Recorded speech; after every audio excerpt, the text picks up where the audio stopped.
தொடர்ந்து நாம் தமிழர் கட்சிக்கும் வருண்குமாருக்கு இடையில மோதல் ஏற்பட்டுட்டே இருக்கு. அந்த இடத்துல தான் வருண்குமார் எப்படி செயல்பட்டு இருக்கிறார். தனிப்பட்ட முறையில் சில காரணங்களுக்காக அண்ணன் சீமானையும் நாம் தமிழர் கட்சியும் திட்டமிட்டு குறி வச்சு சில வேலைகளை செய்யறாரு. என்ன அவசியம் இருக்கு? திட்டமிட்டு நாம் தமிழர் கட்சி குறி வச்சு வேலை செய்ய அவசியம் என்ன இருக்கு? அவர் இப்போ பதவி உயர்வு வாங்கியிருக்காரு பாத்தீங்களா? டிஐஜியா பதவி எதனால கொடுத்துருக்காங்க? அவருக்கு மட்டும் இல்ல, அவர் மனைவிக்கு சேர்த்து கொடுத்துருக்காங்க. வேலையை சிறப்பா செஞ்சனால கொடுத்துருக்காங்க. அப்படி அப்போ வேற மற்ற அதிகாரிகள் இங்க இருக்கிறவங்க யாருமே சிறப்பா செய்யல.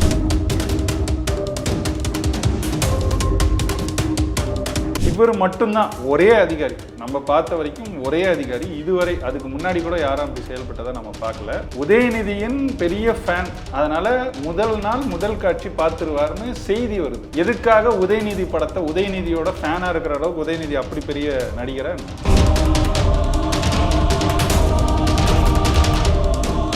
திருமணம் கார்த்திகை உங்க கட்சி சார்பாக போய் அவர் மேலே புகார் அளிக்கிறாங்க. அதற்கு எந்த நடவடிக்கை எடுக்காம அவருக்கு ஒரு பக்கம் ப்ரொமோஷன் கொடுக்குறாங்க. இதை எப்படி பார்க்க முடியும்? அதுதான் அப்படிதான் பார்க்கணும். அதுதான் திராவிட மாடல் அரசு. அதனால இதுல நமக்கு வியப்பு இல்லை.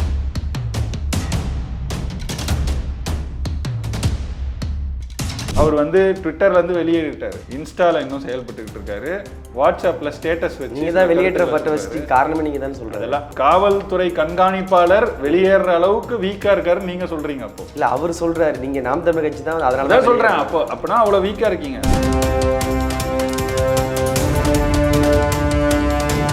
மதிமுகவுடைய பொதுச் செயலர் வைகோ அவர்கள் சொல்றாரு, நான் இருக்கிற வரைக்கும் திமுக நான் அழிய விட மாட்டேன் அப்படின்னு சொல்றாரு. இது எப்படி சார்? சிரிப்பு தான் வருது. திமுகல இருந்து வெளியேற்றப்பட்ட போது அவர் வெளியேற்றப்படக்கூடாதுன்னு ஒரு 5 பேர் தீக்குளிச்சாங்க. அவங்கள நினைச்சாதான் கொஞ்சம் இறுக்கமாகுது. வைகோவை நினைச்சா உண்மையில சிரிப்பு தான் வருது. ஏன்னா அவர் இப்படிதான்.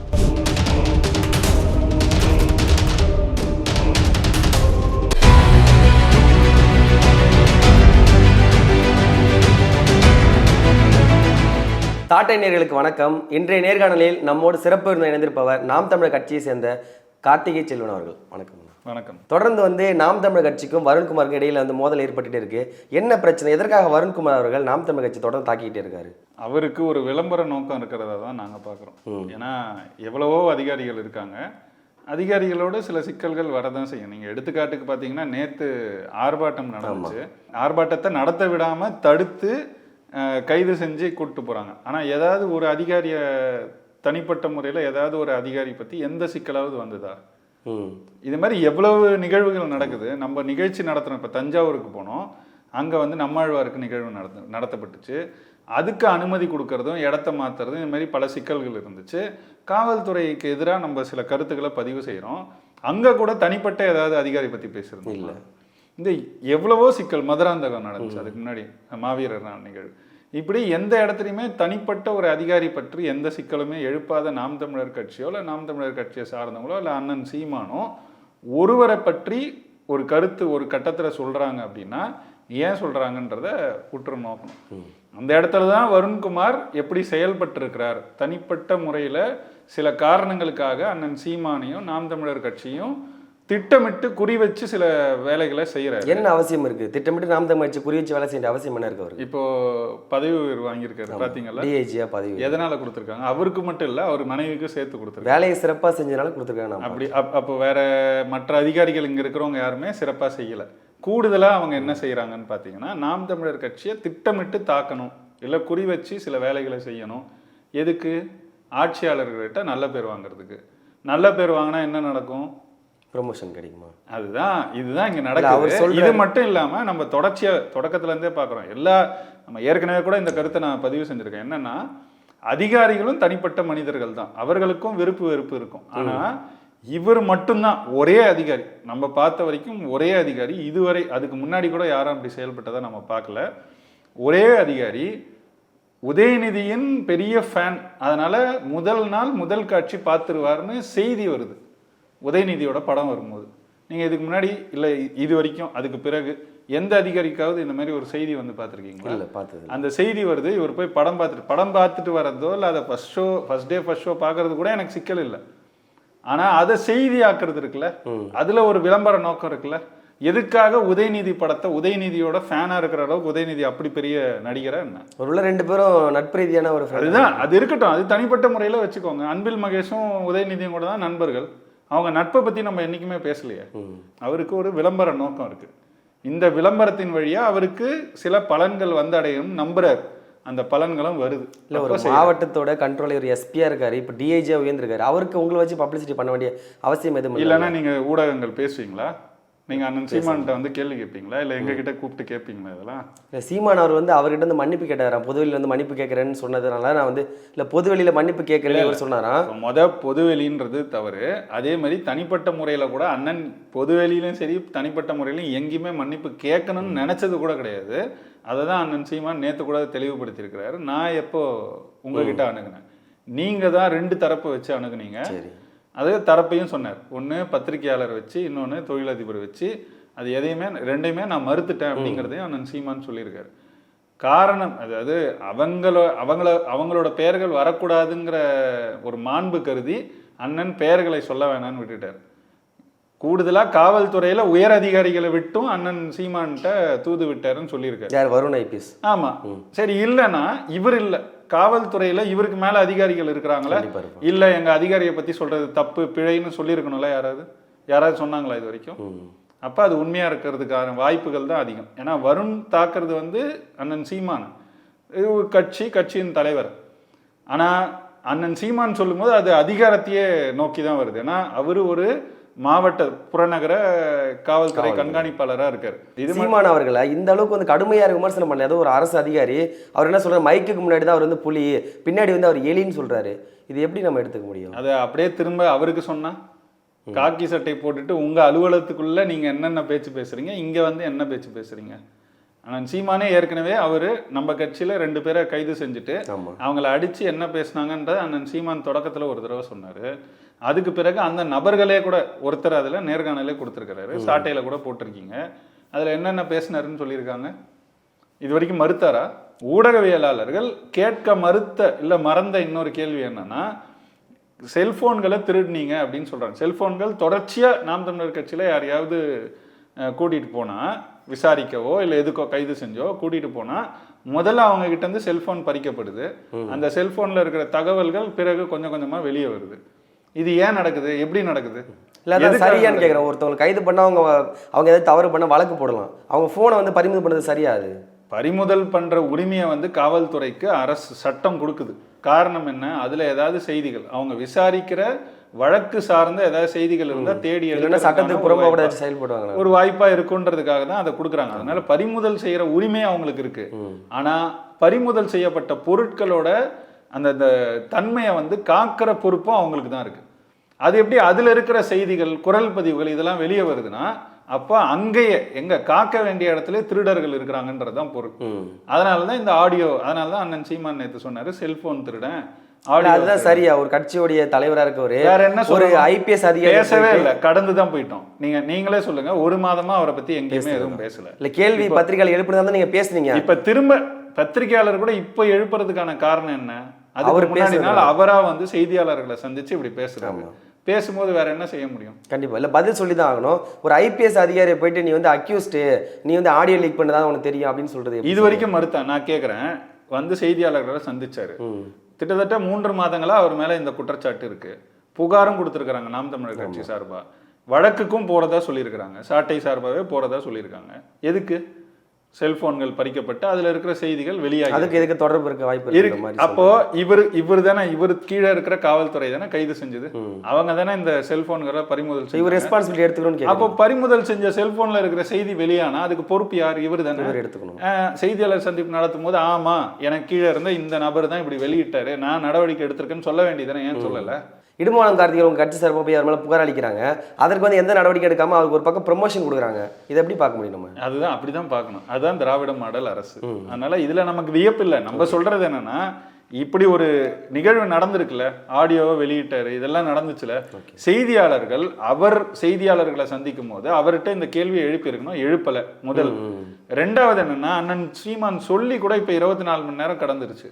இது வரைக்கும் அவர் 2 தரப்ப சொல்லியிருக்காரு. ஒண்ணு வருண் தான் வெளியிட்டாருன்றத சொல்லியிருக்காரு. 2வது யாரை சொன்னாரு? திமுக ஐடி விங்க சொன்னாரு. திமுக ஐடி விங்கும் நாங்க வெளியிடலன்னு சொல்லல. வருண்குமார் தரப்புலையோ இல்ல காவல்துறை தரப்புலையோ எங்க கிட்ட இருந்து வெளியாகலன்னு சொல்லல. அப்போ இதை ஏத்துக்கிறாங்கன்னு தானே பொருள். மத்த எல்லாத்தையும் உடனே பதில் சொல்றவங்க இதுக்கு ஏன் சொல்லல? அவர் வந்து ட்விட்டர்ல இருந்து வெளியேறிட்டாரு. இன்ஸ்டால இன்னும் செயல்பட்டுக்கிட்டு இருக்காரு, வாட்ஸ்அப்ல ஸ்டேட்டஸ் வச்சு நீங்க தான் வெளியேற்றப்பட்ட வச்சு காரணமே நீங்க தான் சொல்றது. அதெல்லாம் சரியா? அப்போ ஒரு காவல்துறை கண்காணிப்பாளர் வெளியேற அளவுக்கு வீக்கா இருக்காரு நீங்க சொல்றீங்க. அப்போ இல்ல அவர் சொல்றாரு, நீங்க நாம் தமிழர் கட்சி தான் அதனால தான் சொல்றேன். அப்போ அப்படின்னா அவ்வளவு வீக்கா இருக்கீங்க, ஒரு கருத்தை எதிர்கொள்ள முடியல உங்களால. கருத்து தானே, அவதூறு பண்றவங்க மேல வழக்கு போட்டு நடவடிக்கை எடுக்கிறீங்க, அதை யாருமே வேணான்னு சொல்லல, சரிதானே? அப்போ கருத்து சொல்றவங்களை எதிர்கொள்ள முடியாம தான் வெளியே போனாருன்றதுதான் உண்மை. அவர் என்னென்ன கருத்துக்கள் அதுக்கு முன்னாடி போட்டாருங்கிறத போய் பாருங்க. ஒரு அரசு அதிகாரி, ஒரு காவல்துறை கண்காணிப்பாளர் இப்படிலாம் போடலாமா? இந்த மாதிரி மாண்பு குன்றிய செய்திகளை செயல்பாடுகளை ஈடுபடலாமா? அதெல்லாம் செஞ்சது யாரு? அவர் தான். அவரே செஞ்சாரு, அவரே என்ன அழுத்தமோ தெரியல வெளியேறிட்டாரு. வெளியேறினவர் அமைதியா கூட இல்லை, இன்ஸ்டால போட்டுட்டு இருக்காரு, வாட்ஸ்அப்ல ஸ்டேட்டஸ் வைக்கிறாருன்றாங்க.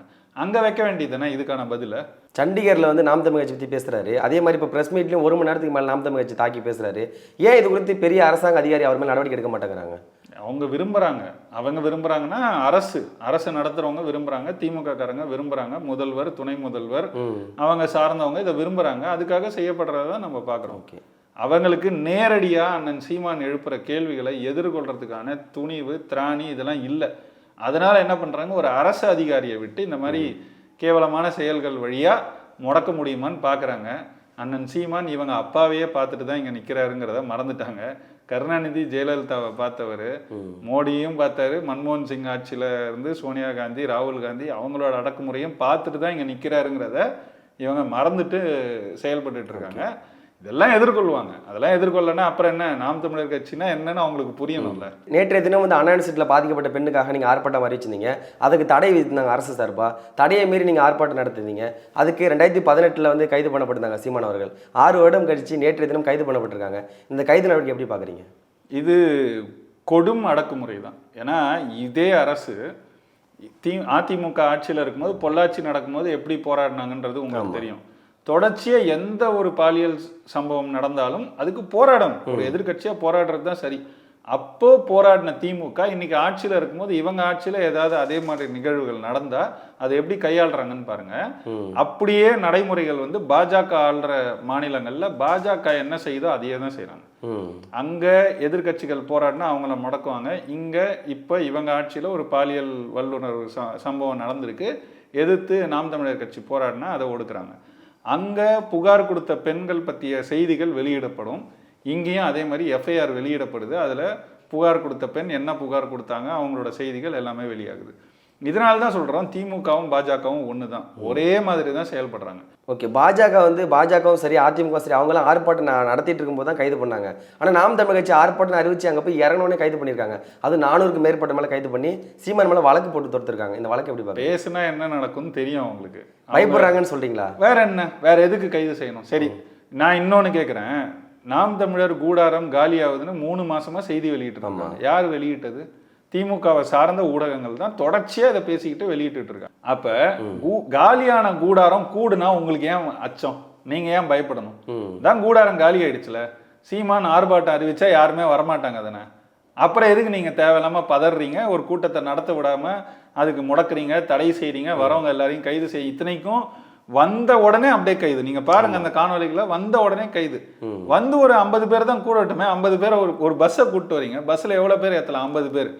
நீங்க 50 பேர் இல்ல, ஒரு 30 பேரை கூட ஏத்திட்டு போங்களேன். இல்ல அத பஸ்ல ஏத்த 4 பேர் 5 பேரை வந்து பஸ்ல ஏத்திட்டு கூட்டிட்டு போறது, இப்படி ஒவ்வொரு பஸ்ஸா இப்படி இல்லாம நீங்க அரசு சொத்தை வந்து இப்படி இல்லாம சீரழிப்பீங்க, வீணடிப்பீங்க. இல்ல பஸ்ல ஏத்துறேன்னு அடுத்த பஸ்ல வர சொல்லிட்டு மத்த கட்சியாரெல்லாம் பின்வாங்குவாங்க. ஆனா நாம் தமிழர் கட்சிக்காரங்க வம்படியா நான் வரேன்னு சொல்லிட்டு கட்சி வேன்ல ஏறி போறாங்க. ஆமா, பயம் இல்லையா உங்களுக்கு? ஏங்க பயப்படணும்? யாரு பிள்ளைங்க? தேசிய தலைவர் பிரபாகரன் பிள்ளைகள் சொல்லிட்டு களத்துல நிற்கும் போது சும்மா நிக்கல, சும்மா வாய் சொல்லுக்கு இல்ல, கட்டாயம் நிப்பாங்க, செயல்படுவாங்க. அதுதான் நாம் தமிழர் கட்சி. இது தெரியாம தான் இவங்க உற்று நோக்கலாம கவனிக்காம இருக்காங்கன்னா அவங்க புரிஞ்சுக்கிறதுக்கான செய்திகள் தான் இதெல்லாம். நம்ம அதெல்லாம் தாண்டி என்னன்னா, ஆர்ப்பாட்டம் எதுக்கு, நோக்கம் என்ன? அங்க ஒரு பாலியல் வல்லுறவும் நடந்திருக்கு, அதுக்கு சரியான நடவடிக்கை எடுக்கப்படலை. கூடுதலாக அந்த எஃப்ஐஆர் வெளியாகுது, அதில் அந்த பெண்ணினுடைய செய்திகள் வெளியாகுது. ஏன் இதை வெளியிடுறாங்க அப்படின்னா, இதுக்கு முன்னாடி இன்னும் நிறைய பெண்களுக்கு நடந்திருக்குன்னு இல்ல சொல்றாங்க. தொழில்நுட்ப கோளாறாக தான் வெளியிட்டோம் அப்படின்னு சொல்லி அவங்க சரி, நம்ம எழுப்புற ஐயம் என்னன்னா, இதுக்கு முன்னாடி இன்னும் நிறைய பெண்களுக்கு இது நடந்திருக்குன்ற செய்தி முன்கூட்டியே வெளிவந்துருச்சு. ஆமா. மற்ற பெண்களும் துணிந்து வந்து இந்த மாதிரி புகார் கொடுத்துட கூடாதுன்னு அச்சுறுத்துறதுக்காக தான் இந்த பெண்ணை பற்றிய செய்திகள் வெளியிடப்படுதுன்றதுதான் குற்றச்சாட்டு. அப்ப இந்த குற்றச்சாட்டை இப்ப வெளியாகுதுன்னா 2 தரப்பு தான் வெளியிட முடியும். ஒண்ணு காவல்துறை, இன்னொன்னு அந்த பெண்ணினுடைய குடும்பத்துக்கு கொடுத்துருக்கோன்றது காவல்துறை தரப்புலயே சொல்றாங்க. 2 தரப்புல யார் வெளியிட்டாங்கன்றதை இந்நேரம் விசாரிச்சு சொல்லியிருக்கலாம்ல, ஏன் சொல்லல? அப்ப அந்த இடத்துலயே செயல்பாடு சரியில்லை. அடுத்து இந்த ஞானசேகரன் யாரு, எதனால இத்தனை அமைச்சர்களோட வெறும் புகைப்படங்கள் இல்ல காணொலி காட்சிகள் நிறைய வெளியாகிட்டே இருக்கு. அப்ப வெளியாகும் போது அந்த ஐயம் வருமா வராதா? ஒருவேளை அவர் கட்சிக்காரா இருந்தா கூட அவர் மட்டும்தான் அந்த தவறு செஞ்சு அவர் மேல வந்து நடவடிக்கை எடுத்திருக்காங்க. அதுதான் கேக்குறோம். ஆனா யார் அந்த சார், யார் அந்த சார், அதுதான் யார் அந்த சார், ஏன்னா சொல்லப்படுதுல ஒரு குரல் பதிவு வந்திருக்குல்ல, அந்த டைம்ல தான் அவரோட போன் வந்து ஃபிளைட் மோட்ல தான் சொல்றாங்களா சார்? யாரு அது ஃபிளைட் மோட்ல இருந்துச்சா இல்லையா இதெல்லாம் நீங்க கண்டுபிடிச்சிட்டீங்க. அதாவது கேள்விகள் ஐயங்கள் எழற இடத்துக்கெல்லாம் பதில் உடனடியா அவரை காப்பாத்துற மாதிரி வரும்போது தான் இன்னும் கூடுதலா யாரோ முக்கியமானவங்க இதுல ஈடுபட்டு இருக்கிறாங்கன்ற ஐயம் நம்ம எல்லாருக்கும் வருது. அப்ப இந்த இடத்துல யார் அந்த சார்ன்ற கேள்விக்கான பதில் இன்னும் முக்கியமானதா நமக்கு தோணுது. அப்ப அதெல்லாம் கேட்கறதுக்கு தான் அந்த ஆர்ப்பாட்டம். அந்த ஆர்ப்பாட்டம் போறதுக்குள்ளேயே முடக்கி எல்லாரையும் கூட்டிட்டு போய் மண்டபத்துல வைப்பேன்னா இவங்கெல்லாம் என்ன ஐயோ அம்மா என்ன கொலை பண்றாங்கன்னு கத்துற கும்பலா என்ன? இன்னும் கத்திட்டு நாம் தமிழர்னு கத்திட்டு அங்க போனாங்க. போன இடத்துலையும் பார்த்தீங்கன்னா அங்க கூட்டத்தை எங்க கூட்டம் நடத்த முடியல, இந்த இடத்துல வந்து கூட்டத்தை நடத்தி 20க்கும் மேற்பட்ட நாம் தமிழர் இளைஞர்கள், பெண்கள், ஆண்கள் எல்லாரும் பேசி அவங்க அங்க பேச இருந்த கருத்துக்களை இங்க பேசினாங்க. அதுக்கு பிறகு மாலை வரைக்கும் வச்சிருந்தா என்ன பண்ணுவாங்க, பேசிட்டே இருக்க முடியாது. ஒரு கட்டத்துல பாட்டுலாம் நடத்தி ஒரு ஆர்ப்பாட்டத்தையே எப்படி செய்யலாம், ஒரு புத்தாண்டை எப்படி தொடங்கலாம் அப்படிங்கிற அளவுக்கு ஒரு புதிய மாடலையே அண்ணன் சீமானும் அவரோட தம்பி தங்கைகள் அன்னைக்கு உருவாக்கிட்டாங்க. அவங்களுக்கு குழம்பி போய் தான் கடைசியில வேற என்ன பண்றதுன்னு எல்லாரையும் வெளியே வச்சாங்க. வெளியே வந்த பிறகு செய்தியாளர்களை சந்திக்கும் போது அண்ணன் சீமான் என்னெல்லாம் பேசணுமோ எல்லாத்தையும் பேசியிருக்காரு. இது வரைக்கும் அதாவது ஆர்ப்பாட்டம் நடந்திருந்தா கூட இந்த அளவுக்கு கருத்துக்கள் போய் சேர்ந்திருக்காது.